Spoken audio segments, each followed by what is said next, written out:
അൽഹംദുലില്ലാ ഉസല്ലി വസല്ലിമു അലാ നബിയിനാ മുസ്തഫ മുഹമ്മദിൻ സ്വല്ലല്ലാഹു അലൈഹി വസല്ലം വഅലാ ആലിഹി വസ്സഹ്ബിഹി അജ്മഈൻ അമ്മാ ബഅദ് അഊദു ബില്ലാഹി മിനശ് ശൈത്വാനിർ റജീം ബിസ്മില്ലാഹിർ റഹ്മാനിർ റഹീം സൂറ അൻ-നിസാ 71-ാമത്തെ വചനത്തിന്റെ വ്യാഖ്യാനം നോക്കൂ നിങ്ങൾ.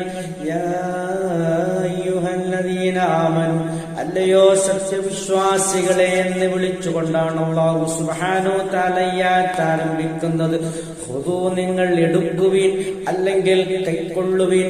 ഹിദ്റക്കും, നിങ്ങളുടെ ജാഗ്രത, നിങ്ങൾ ജാഗ്രത കൈക്കൊള്ളണം. കാരണം ശത്രുക്കളുടെ ആക്രമണം ഏത് സമയത്തും ഉണ്ടാകാം. ഇത് മദീനയിൽ വെച്ച് അവതരിപ്പിച്ച മദനി സൂറയാണ് നിസാ. നോക്കൂ നിങ്ങൾ, മദീനയിൽ വെച്ചുകൊണ്ട് യുദ്ധസന്നാഹം നടത്തുന്നതിന് വേണ്ടി, യുദ്ധത്തിന് വേണ്ടി ഒരുങ്ങിക്കൊള്ളാൻ അല്ലാഹുവിന്റെ കൽപ്പനയാണ്. കാരണം ശത്രുക്കൾ ഏത് സമയം അക്രമങ്ങൾ അഴിച്ചുവിടാം. കാരണം മക്കത്തു നിന്നും ഒരുപാട് ശത്രുക്കൾ ഇസ്ലാമിനുണ്ട്. അത് മാത്രമല്ല, അവർക്ക് സഹായകമായ രൂപത്തിൽ മദീനയിൽ യഹൂദരും അതുപോലെ മുനാഫിക്കുകളുമുണ്ട്.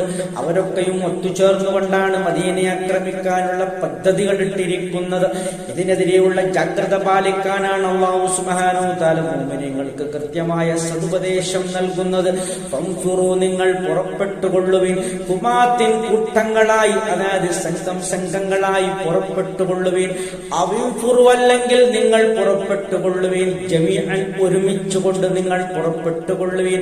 യുദ്ധത്തിന് പുറപ്പെടുന്ന ആ രൂപമാണ്, ഏത് രൂപത്തിലാണ് നിങ്ങൾ യുദ്ധത്തിന് പുറപ്പെട്ടു പോകേണ്ടതെന്നുള്ള കാര്യങ്ങൾ പോലും കൃത്യമായും വ്യക്തമായും സുവ്യക്തമായും അല്ലാഹു സുബ്ഹാനഹു തആല മുഅ്മിനീങ്ങൾക്ക് പഠിപ്പിക്കുകയാണ് ഈ ആയത്തിൽ കൂടി. നോക്കൂ നിങ്ങൾ, കൃത്യമായ നിങ്ങൾ ജാഗ്രത പാലിക്കണം. അതിനുള്ള കൃത്യമായ പ്ലാനിങ്ങുകൾ നിങ്ങൾ തയ്യാറാക്കണം. അങ്ങനെ തയ്യാറാക്കിക്കൊണ്ട് നിങ്ങൾ കൂട്ടമായോ ഓരോ സംഘമായോ അല്ലെങ്കിൽ ഒരുമിച്ചോ നിങ്ങൾ യുദ്ധത്തിന് പുറപ്പെടണമെന്ന് കൃത്യമായ ആ നിർദ്ദേശങ്ങൾ അല്ലാഹു സുബ്ഹാനഹു തആല നൽകുകയാണ്. അല്ലാഹുവിന്റെ റസൂൽ സല്ലല്ലാഹു അലൈഹി വസല്ലം അതല്ലാത്ത പലതരത്തിലുള്ള യുദ്ധ നിർദ്ദേശങ്ങളും നൽകും. ഇത് അല്ലാഹു വിശുദ്ധ ഖുർആനിൽ കൂടിയുള്ള ഒരു കൽപ്പന, അനുമതി നൽകുകയാണ്. അതിന്റെ പ്രായോഗിക രൂപം ഏത് രൂപത്തിലാണെന്ന് അല്ലാഹുവിന്റെ റസൂൽ സല്ലല്ലാഹു അലൈഹി വസല്ലം മുഅ്മിനീങ്ങൾക്ക് പഠിപ്പിച്ചു കൊടുത്തിട്ടുണ്ടായിരുന്നു. ഇതൊക്കെയാണ് ആയത്തുമായി ബന്ധപ്പെട്ട് വിശദീകരിക്കാനുള്ളത്. സത്യമായി മനസ്സിലാക്കാൻ അല്ലാഹു തൗഫീഖ് ചെയ്യുമാറാകട്ടെ. ആഖിറു ദഅവാനാ അൽഹംദുലില്ലാഹി റബ്ബിൽ ആലമീൻ.